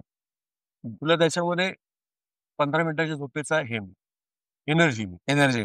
त्यामुळे कधी-कधी असं होतं, की खूपच हेक्टिक शेड्यूल आहे. म्हणजे डेला तुम्ही सीरियल करताय, रात्री तुमचे नाईट शूट करताय. मग तो मधला वेळ तसा जेव्हा-जेव्हा वेळ मिळेल तेव्हा शांत बसून ब्रीथिंगवर फक्त लक्ष केंद्रित करायचं. फिटनेसची जर नेमकी व्याख्या आपल्याला सांगावीशी वाटली, तर काय सांगशील? मला असं वाटतं, की तुमचं हार्ट मजबूत पाहिजे. हां. हां, म्हणजे तुमचं मसल किती आहे, ॲब्स आहेत का, ह्याच्यापेक्षा तुमचं हार्ट किती मजबूत आहे. ह्याच्यावर फिटनेसकडे आपण या दृष्टीने बघायला पाहिजे. हं. मी असं म्हणत नाही, की ते ॲब्सवाले सगळे हे असतात. हं. ऑब्व्हियसली ते सुद्धा कुठल्यातरी कामासाठी तशी फिजिक बनवतात. हं. आणि ती गरज असते त्या रोलची. हं. पण तुम्ही फिटनेस असं म्हणाल, तर असं नाही, की ॲब्स म्हणजे फिटनेस. हं. फिटनेस म्हणजे तुमचं हार्ट मजबूत आहे. तुम्हाला 10 किलोमीटर धावायला सांगितलं, तर तुम्ही धावू शकता ना. ते महत्वाचं. खरं. सध्या बघ फिटनेसचा आपण विषय काढलेला आहे आणि सध्या अशा काही बातम्या आपण वाचतोय, की जिम करताना काही लोकांना कार्डियक अरेस्ट आलेली आहे आणि त्यात त्यांचा मृत्यू झालेला आहे आणि मग रिझन काय तर अति व्यायाम. तर मग अशा संदर्भात आपल्याला काय सांगता येईल? म्हणजे काही जण 3 तास व्यायाम करतात, 4 तास व्यायाम करतात. तर मी तुम्हाला मगाशी म्हणालो ना तेच, की काही जण व्यायाम करतात, हं. पण मग रात्री परत पार्टी असेल, अशा गोष्टी होतात ना. म्हणजे हं. तुम्ही सकाळी जिम करताय, हं. पण तुमचं दिवसभराचं रुटीन काय? तुम्हाला झोप व्यवस्थित मिळते का? तुम्ही हां. 3 तास व्यायाम करताय, की तुम्हाला फिजिकल फिटनेस ठेवायचा आहे. पण तुम्हाला झोप व्यवस्थित मिळत नसेल, तुमचं डाएट गडबडलेलं असेल किंवा रात्री पार्टी असेल, काय असेल, तर त्याच्यामुळे सगळं शेड्यूल हलतं ना तुमचं. हं. मग तो प्रभाव कशावर होतो? तो तो हृदयावर प्रभाव हं. आणि मग अशा काही गोष्टी घडत असतात. अच्छा. आणखीन एक महत्वाची गोष्ट म्हणजे सध्या बघ, की तरुणांमध्ये जे प्रॉब्लेम्स निर्माण होत आहेत, की डिप्रेशन येणं किंवा आता आपलं जे हे अभिनयाचं क्षेत्र आहे ते अनसर्टन आहे, की कधी भरपूर काम आहे, तर कधी कामच नाहीये. मग अशा वेळेला जे फ्रस्ट्रेशन किंवा डिप्रेशन येऊ शकतं आणि मग त्यातनं काही तरुण आता आपण बघितलं, की आत्महत्यांचं प्रमाण पण वाढतंय. मग ते फक्त अभिनयाचं क्षेत्र नसेल, कॉर्पोरेट कल्चर पण असेल, काही असेल. तर त्यावेळेला आपलं मानसिक आरोग्य टिकवण्याकरता तू काय सांगशील? खरंच आहे. कारण मी एक वाक्य लक्षात ठेवतो नेहमी, हं. हेही दिवस जातील. हो. म्हणजे चांगले असो वाईट असो, चांगले दिवस आले तरी हुरून नाही जायचं. हे चांगले दिवस आहेत ना, ठीक आहे, एन्जॉय कर, पण त्याचा माज, गर्व हा करून चालणार, कारण हे दिवस जाणार. वाईट दिवस असतील तेव्हा पण, वाईट दिवस असतील तेव्हा पण असंच आहे. हे वाईट दिवस आहेत ना, काही काळासाठी, ते सुद्धा जातील. हा जर तुम्ही विचार केलात ना, तर मला असं वाटतं डिप्रेशन येणार. आणि इंडस्ट्रीमध्ये मी तुम्हाला तेच म्हटलं, माझे खूप असे मित्र आहेत की त्यांनी खूप पेशंटने बघितलं, 1 वर्ष, 2 वर्ष, 3 वर्ष, 4 वर्ष बघितलं की काम मिळतंय का नाही मिळत, कमी जास्त मिळतंय, आणि मग फील्ड सोडून दिली. तसं काय, पण अजूनही त्यांना खंत आहे की आम्ही इंडस्ट्रीमध्ये काय राहू, मला काहीतरी काम करायचं, मला ऍक्टिंग मध्ये काम करायचं, मला डिरेक्शन मध्ये काम, ती खंत आहे. ती खंत आहे अजूनही त्याच्यामध्ये, आणि त्यांना अजूनही करायचंय. जरी ते कॉर्पोरेटमध्ये काम करत असतील तरी त्यांना असं वाटतं की आम्हाला करायचं आहे आपल्यामध्ये काम. पण इथे शाश्वतीच नाहीये कामाची. खरंय. तुम्ही किती स्टार्टअप म्हणा किंवा किती मोठे झालात तरी तुम्हाला चढ उतारे आहेतच, आणि तो आयुष्याचा भागच आहे. तुम्ही तुमच्या मला असं वाटतं कर्म लक्षात ठेवायला पाहिजेत आपण. म्हणजे कर्म जे आहेत त्या कर्मांवर मला चांगलं कर्म करायचंय. दिवस चढ उतार हे होणारच. कधी खूप जास्त पैसा येणार आहे, कधी पैसा नसणार. तो आयुष्याचाच पार्ट. पण त्याचं डिप्रेशन न घेता, आणि जेव्हा खूप पैसे आहेत त्यात भाळून पडता जाता, ती मानसिक स्थिती आपण ठेवली पाहिजे. कुटुंबाकडनं मिळणारा जो सपोर्ट असतो अशा वेळेला, किंवा आता तुझ्या पत्नीकडनं मिळणारं जे सहकार्य, तर त्याबद्दल पण आम्हाला ऐकायला आवडेल. हो, कारण तुम्ही बघा ना, की आपलं शेड्यूलच एवढं हेक्टिक असतं. तेव्हा मी कोल्हापूरला शूट करत होतो, तेव्हा ऐन प्रेग्नन्सीमध्ये मला तिला वेळ देता येत नव्हता. कारण मी कोल्हापूरमध्ये मी अपडाऊन करत. बरं तिथेही मी असं करायचो, की त्यांना सांगितलेलं, की मला एकही दिवस सुट्टी असली तर मी कोल्हापूरमध्ये थांबणार. मी मुंबईत येईन. कारण घरी बायको आहे, मला तिची काळजी घ्या पण. म्हणजे मला महिन्यातले जमता 10 दिवस मिळतात. ते 10 दिवस मी माझ्या पत्नीला देईन, फॅमिलीसाठी देईन. आणि जेव्हा बाळ झाल्यानंतर 3-4 महिने तर मला जाताच येत नाही. आणि नंतर आता मला बऱ्यापैकी वेळ मिळतो, की मी मुलाला वेळ देऊ शकतो आणि त्याच्यासोबत एन्जॉय करू शकतो, फॅमिलीला वेळ देऊ शकतो. मग अशा वेळेला फॅमिली मी समजून घेणं पण गरजेचं आहे. आणि ती ते समजून घेत होती, ती वन हँडेड सांभाळत होती. म्हणजे सुरुवातीलाच जेव्हा मला असं वाटतं 5-7 दिवस झाले आणि लहान बाळानं कावी येतं तशी त्याला कावी झाली होती, तेव्हा तिने स्वतः एकटीने सगळं हँडल केलं. म्हणजे हॉस्पिटलला तिने ऍडमिट केलं, मग 2 दिवस तो हॉस्पिटलमध्ये होता, मग परत डिस्चार्ज सगळं तिने एकटीनेच केलं, कारण मला इथून निघताच येत नव्हतं. आणि सिरियल मध्ये मी तुम्हाला मागाशी म्हटलं तसं रात्री कळतं की उद्या तुमचा सीन येणार आहे, तर तिथे तुम्ही बदलच करू शकत नाही. आणि जेव्हा बॅकिंग नसते, म्हणजे एपिसोड रेडी नसतात, तेव्हा कधी कधी असं पण होतं की आज तुम्हाला उद्याचं शूट करायला लागतं. खरंय. आणि ही सिरियल डेली टेलिकास्ट असल्यामुळे तुम्हाला काय ऑप्शनच नाही ना, म्हणजे तुम्हाला शूट करणं आहेच, एक्सक्यूजच नाही असं. जून महिन्यामध्ये बघ, फादर्स डे आपण साजरा करतो. हे जे वर्ष आहे 2025, पहिला फादर्स डे तुझ्या आयुष्यातला आला, आणि त्या क्षणाला एक पिता झाल्यावरची जबाबदारी, त्याविषयी. मी ना एक रील पोस्ट केली होती. त्याच्यामध्ये मी असं म्हटलं होतं की आम्हाला समुद्र आवडतो खूप, आणि मी आणि माझ्या सेजलला घेऊन आणि अर्शी आम्ही तिघही गेलो पहिल्यांदा जिथे आमचं लग्न झालं. बरं, छोट्या बाळाला घेऊन तिकडे. अर्शीला ती जागा लागते. आणि तिथे गेल्यानंतर मला असं वाटलं की त्याला पण समुद्र आवडावा. बरं. आणि ऑब्व्हियसली आवडत असेल, कारण आम्हा दोघांना आवडतं म्हणजे त्याला पण आवडतं. आणि तिथे गेल्यानंतर मला असं झालं की आयुष्यातलं सगळं सुख एका बाजूला, आणि आपलं स्वतःचं रक्ताचं बाळ खांद्यावर घेण्याचं सुख एका बाजूला. आणि मी ते वाक्य टाकलं होतं तिथे. आणि त्याच्या शेवटी असं म्हटलं की हे सुख जे इच्छुक आहेत त्या सगळ्यांना मिळेल. वा. तर त्याच्या खूप प्रतिक्रिया आल्या, खूप डीएम आले, आणि खूप ती रील व्हायरल झाली. तर मला असं वाटतं जगातलं सगळं सुख एका बाजूला, आणि त्या बाळाचं म्हणजे वडील होण्याचं सुख हे एका बाजूला. सोशल मीडियावर तू किती ऍक्टिव्ह असतोस? ऍक्टिव्ह असतो मी, पण असं नाही की मूड आला तर, वेळ मिळाला तसं. म्हणजे सलग जेव्हा शूटिंग मध्ये असतो तेव्हा काहीच पोस्ट करता येत. पण जेव्हा वेळ असतो, घरी असतो, किंवा जेव्हा वेळ मिळतो तेव्हा तशी पोस्ट करतोस. पण बघ, सोशल मीडियावर सध्या एक जो एकचा ट्रेंड आहे की काही आपण टाकतो एखादी पोस्ट, पण बरेचदा काही लोक त्याला ट्रोल करतात. तर असं कधी तुझ्या बाबतीत झालंय की तू एखाद्या भूमिकेमुळे म्हण किंवा स्टेटमेंटमुळे काही ट्रोल झालायस, आणि अशा वेळेला काही? सुदैवाने अजून तरी नाही. पण ते इंडस्ट्रीमध्ये असं म्हणतात, bad publicity is also publicity. त्यामुळे कधी कधी ती चांगली आहे, पण ती आपल्याला तशी नको बॅड. नाही, बरोबर. पण ट्रोलिंग जे सध्या होत आहे, अनेक व्यक्तींच्या बाबतीत होत आहे, मी नावं कोणाच्या नाही घेणार, पण कोणी यावं काही पोस्ट करावं आणि त्याला ट्रोल केलं जात आहे. काय झालं सोशल मीडिया हल्ली लोकांना खूप इझी झालं. आता हे जी लोक ट्रोल करतात ना, तुम्ही त्यांचे डीपी बघाल तर फेक अकाउंट. हा.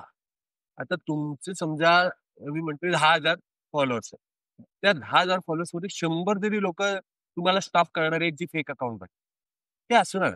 त्यांना आपण थांबवू शकतो का नाही? ते काय ना काहीतरी वायफाय बडबडणार, शिवाय देणार, काहीतरी अपशब्द बोलणार. बरं आपली पात्रता किती आहे त्याची काही ते परवा करत नाही, पण ते बोलणार.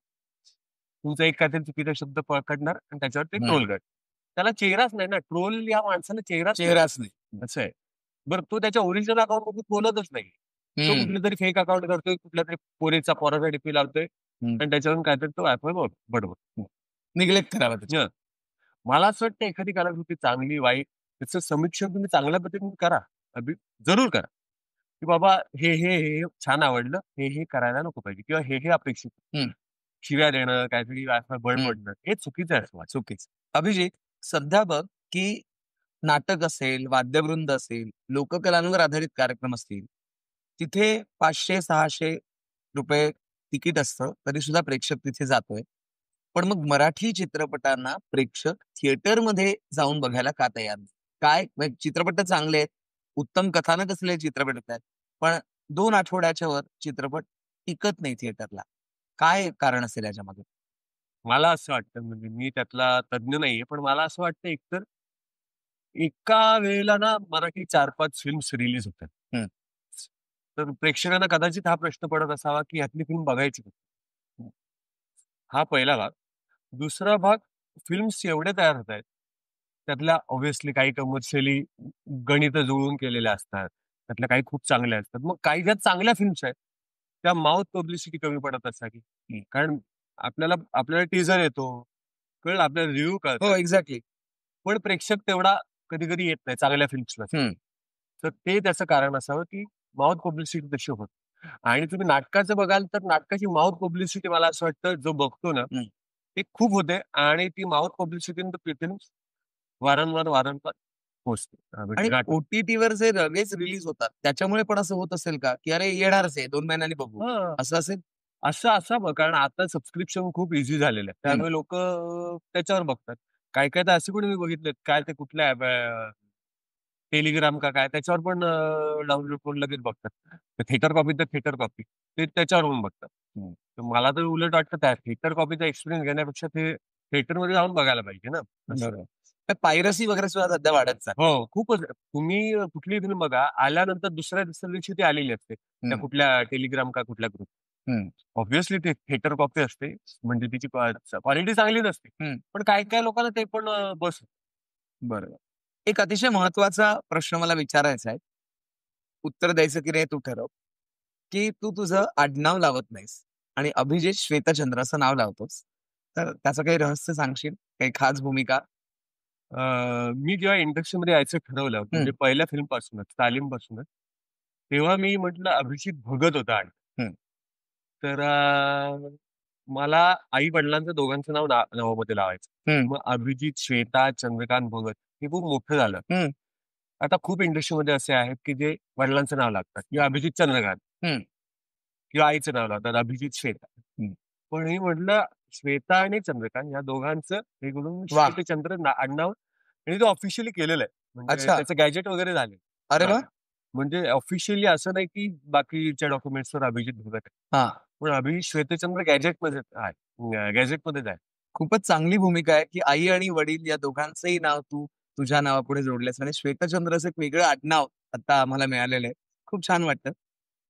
इथून पुढे असा एखादा वेगळा रोल करण्याची इच्छा आहे का? की बाबा हे करायचंच म्हणजे अजून तुला खूप करायचंय काम, पण हा मला करायचाच आहे रोल. ड्रीम रोल असं आपण म्हणतो. मी दिग्पाल सरांना म्हटलं होतं की देवाकडे मी काय मागत नाही आणि देव मला कमी पडू देत.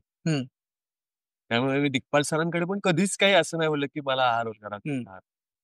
आणि ज्या भूमिका येत आहेत त्या चांगल्या पद्धतीने करायचं काम मी करतो. त्यामुळे की आजची ही भूमिका करायला पाहिजे किंवा ही भूमिका मला करावीशी वाटते. अशा खूप भूमिका आहेत. आपल्याला एखादी फिल्म बघितल्यानंतर किंवा एखादा रोल बघितल्यानंतर किंवा हे जगायला आवडेल असं जे वाटतं अशा खूप आहेत. त्याची नावं सांगता येणार नाही, पण ऑब्व्हियसली मला असं वाटतं, कर्म जर चांगले करत राहिलो, तर त्या भूमिका सुद्धा वाटायला येतील. अभिनय क्षेत्रात गुरु कोणाला मानतेस? अ, अभिनय क्षेत्रात म्हणजे मला आवडता ऍक्टर तुम्ही म्हणाल तर मराठीमध्ये अजय कोतकर सर आहेत. कारण म्हणजे त्यांच्यासोबत काम करताना खूप अ, अभिनय करताना मजा येते आणि आपला पण कस लागतो आणि त्यांच्याकडून खूप शिकायला मिळतं. तर त्यामुळे बेस्ट ऍक्टर मला अजय कोतकर असं वाटतं सध्या. बर बर. ओके. एक ओम भूतकर म्हणजे माझ्या वयाच्या झालं तर ओम भूतकरचा पण अभिनय मला खूप आवडतो म्हणजे मराठीमध्ये. आणि ऑब्व्हियसली मी यशवंतराव चव्हाण म्हणून एक जब्बार पटेलांची फिल्म केली.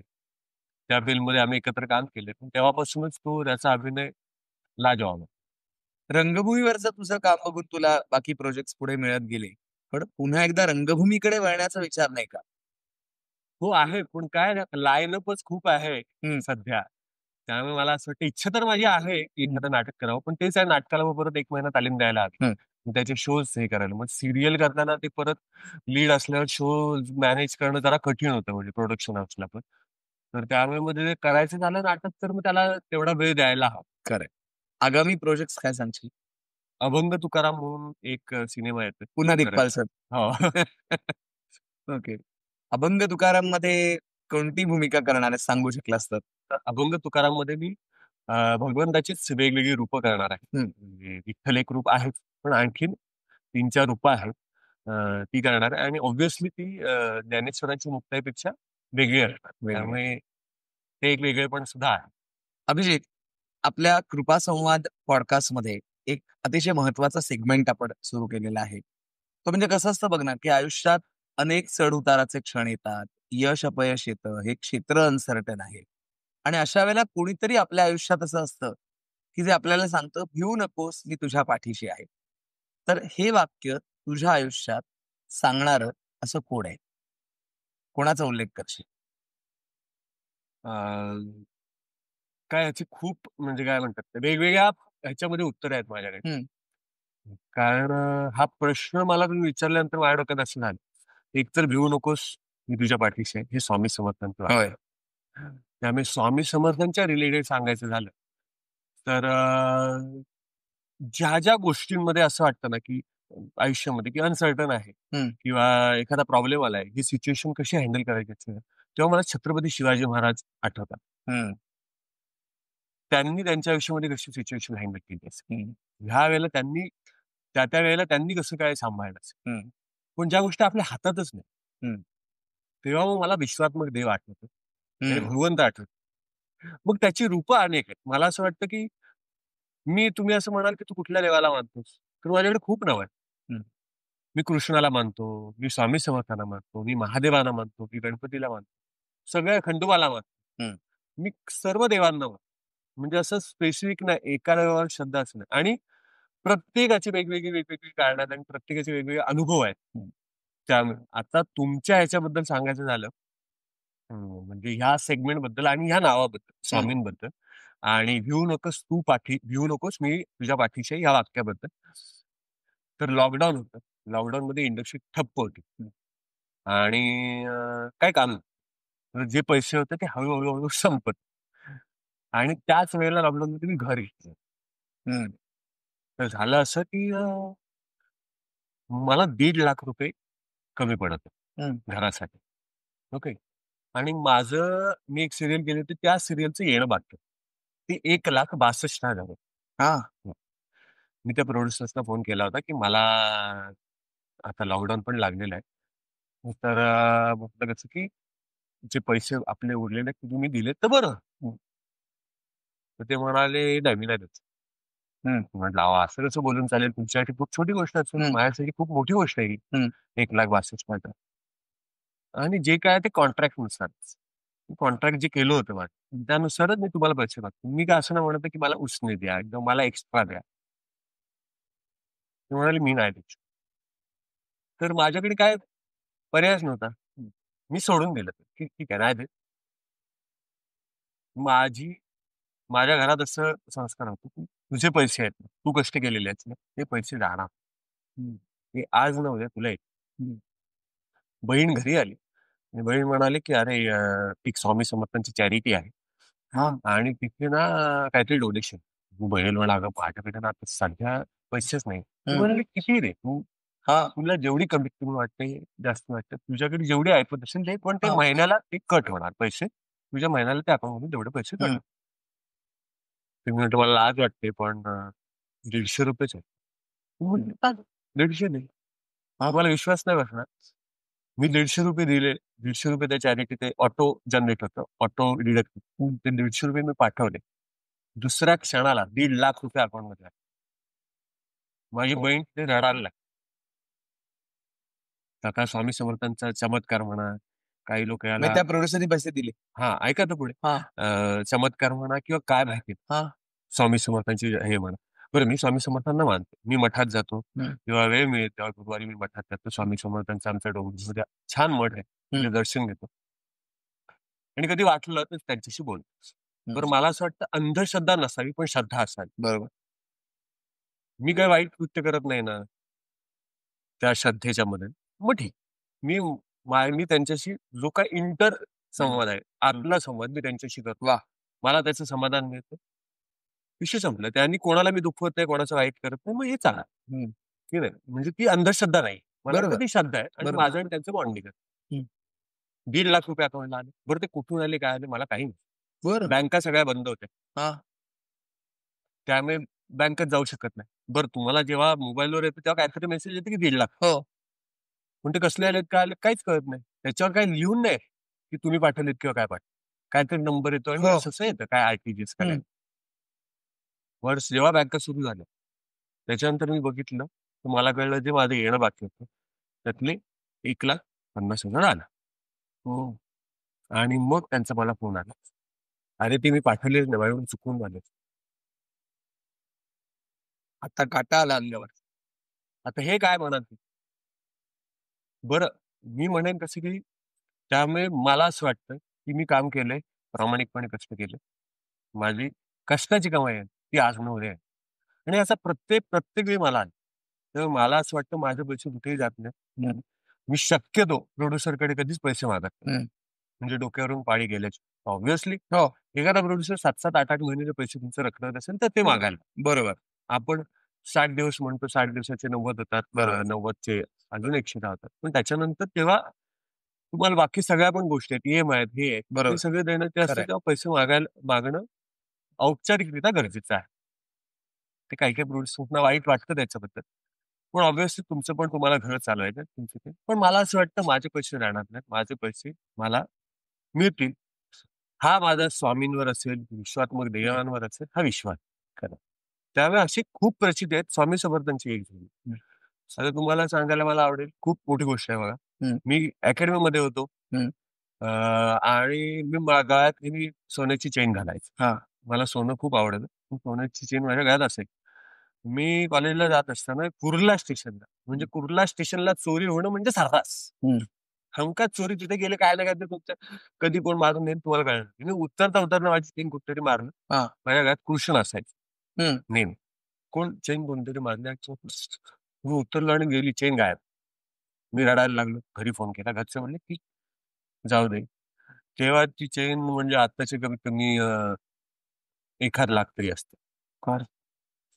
म्हणजे ते गेले पैसे. म्हणाले ठीक आहे, तू कॅश नाही टेन्शन. म्हटलं तर आपण पोलीस स्टेशनमध्ये कंप्लेंट पोलीस स्टेशनमध्ये गेलो, कंप्लेंट केली पोलिसांना. ते म्हणाले की बिल घेऊन, मी दुसऱ्या दिवशी बिल घेऊ. आता कुर्ला स्टेशनला मारलेली चेन, कुर्ला स्टेशनला कुठल्या तरी चोराने मारलेली चेन, ती तुम्हाला परत मिळेल याची शाश्वती तर तुम्ही विसरूनच. पण मी तुम्हाला म्हणालो तसं की आपली गोष्ट आहे ती कधी वाया जाणार नाही, कष्टाची आहेत ते परत येणारच. मला जवळपास 1 महिन्यानी पोलिसांकडून फोन आला, चोराला पकडलेलं, ती चेन माझी मला परत येईल. बरं. आणि यू वोंट बिलीव्ह की ते चेन मारलेली असताना त्याच्यामध्ये कृष्ण असायचं, त्यांनी चेन मारली, माझ्या अंगावर अजून काढले. तो कृष्ण आहे ना, माझी बॅग असते, पुढे आपण बॅग घेतो ट्रेनमध्ये, ट्रॅव्हल करता खूप प्रवास केलेला आहे कॉलेजमध्ये, ते जिथे बॉटल ठेवतो आपण तिथे ते कृष्ण बरोबर पडलं. ओके. एवढी गर्दी, कुर्ला स्टेशनची गर्दी, त्याच्यामधून उतरताना कृष्ण बरोबर त्या बॉटलच्या त्या कप्प्यामध्ये पडला. आणि मला नंतर तो कृष्ण सुद्धा सापडला. तो कृष्ण अजून जपून ठेवलाय ना. वा.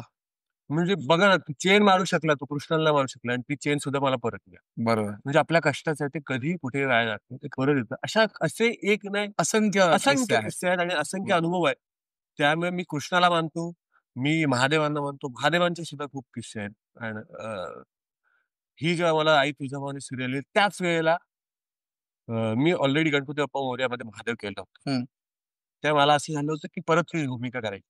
पण त्याच वेळेला अजून एक सीरियलमध्ये महादेवांची भूमिका आली. हां. तर मला असं झालं दोन्ही चॅनलमध्ये दोन्ही सीरियलमध्ये महादेवांसाठी विचारलं. म्हणजे महादेवांचं काहीतरी म्हणणं आहे. हं, हं. म्हणून मग मी ही स्वीकारलं, की बाबा मग मी करतो. कारण मी ओके. ऑलरेडी महादेव केले होते. बरोबर. 2000 मला असं वाटतं 14ला. हं. तर म्हटलं परत तीच भूमिका, पण दोन्हीकडे विचारतो म्हणजे महादेवाला काहीतरी मिळायचं. हं. म्हणून मग तर मला माझी सगळ्या देवांवर श्रद्धा आहे आणि मला असं वाटतं श्रद्धा असेल, मनापासून तुमची भक्ती असेल, वाह! तर ते देव त्याची प्रसिद्धी देतात. त्यामुळे लॉकडाऊनमध्ये पण असेल सगळं ठप्प झालं होतं. तेव्हा मी स्वामी समर्थांच्या मठात जायचो, मास्क बांधून जायचो. मठ बंद होता. पण बाहेर जाऊन स्वामी समर्थांना आपलं तो गुरु जो मंत्र आहे तो म्हणायचो, तारक मंत्र आणि परत यायचो. त्यामुळे हे आहेच. त्यामुळे मला असं वाटतं ह्या गोष्टी सगळ्या आहेत. त्यामुळे तुम्हाला डिप्रेशन म्हणा किंवा जेव्हा चढ-उतार असतात आयुष्यामध्ये, त्यामुळे ही भक्ती आणि हे संत म्हणत आपल्याला साथ देत असतात. खरंय. तुला कसं वाटलं आज पॉडकास्टमध्ये सहभागी होताना? खूप छान वाटतं. म्हणजे मला असं वाटतं इंटरव्ह्यूज खूप आपण देतो. हं. पण तुम्ही पूर्ण माझं आयुष्य पहिल्यापासून ते आत्तापर्यंतचं काय-काय आयुष्यामध्ये घडलं, ते मी या पॉडकास्टमध्ये सांगितलेलं. म्हणजे ज्या गोष्टी माझ्या आतमध्ये होत्या आणि मला अनुभव आले होते, ते मी या पॉडकास्टमध्ये सांगितलेलं. त्या मी कधी कोणाला शेअर केल्या नव्हत्या. असं म्हणतो लाईव्ह. ऑब्व्हियसली माझी मित्रमंडळी असतील, घरामध्ये हो. असतील, या गोष्टी माहिती आहेत. पण ऑडियन्ससाठी या गोष्टी कधी शेअर केल्या नव्हत्या. त्या शेअर केल्या. आणि त्या प्रेक्षक त्याबद्दल सांगतीलच, की हा पॉडकास्ट त्यांना कसा वाटलाय. येस. आणि खरोखरच अशा अनेक देवदेवतांचा तुला आशीर्वाद लाभो. अनेकांच्या सदिच्छा तुझ्या पाठीशी राहो आणि हे वर्षच नाही तर अनेक वर्ष तू या क्षेत्रात वेगवेगळ्या भूमिका तुला मिळू दे आणि त्यासाठी यश मिळू दे, पुरस्कार मिळू दे, लोकमान्यता आणि राजमान्यता दोन्ही मिळू दे. या सदिच्छेसह हा आपल्या गप्पा, हा आपला संवाद आपण इथे थांबवतोय. पण पुन्हा आपण परत भेटणारच आहोत. तुझ्या वेगळ्या प्रोजेक्टच्या निमित्ताने. तुला स्वामी कृपा क्रिएशन्स कडनं खूप खूप शुभेच्छा. आणि एक छोटीशी भेट तुझ्याकरता मी आणलेली आहे. ती आता मी तुला देणार आहे. स्वामी कृपा क्रिएशन्स कडनं, कृपा संवाद पॉडकास्ट कडनं स्वामींची एक प्रतिमा, श्री स्वामी समर्थांची प्रतिमा तुला मी भेट देतोय. काय मग मित्रांनो, कृपा संवादमध्ये आपण जो अभिजित श्वेतचंद्रशी संवाद साधला, तो तुम्हाला नक्की आवडला असेल. कॉमेंट बॉक्समध्ये प्रतिक्रिया द्या. आणि हो, आत्तापर्यंत जर स्वामी कृपा क्रिएशन्सला सबस्क्राईब केलेलं नसेल, तर सबस्क्राईब नक्की करा. असेच नवनवीन मालिका, चित्रपट, नाटक यांचे अपडेट्स तुम्हाला मिळत राहतील आणि कृपा संवाद या पॉडकास्टमध्ये वेगवेगळ्या क्षेत्रातल्या नामवंत व्यक्ती सुद्धा लवकरच आपल्या भेटीला येतील. तुम्हाला कोणाला भेटायला आवडेल हे सुद्धा तुम्ही कमेंट बॉक्समध्ये लिहून कळवा आणि स्वामी कृपा क्रिएशन्सला सबस्क्राईब करा.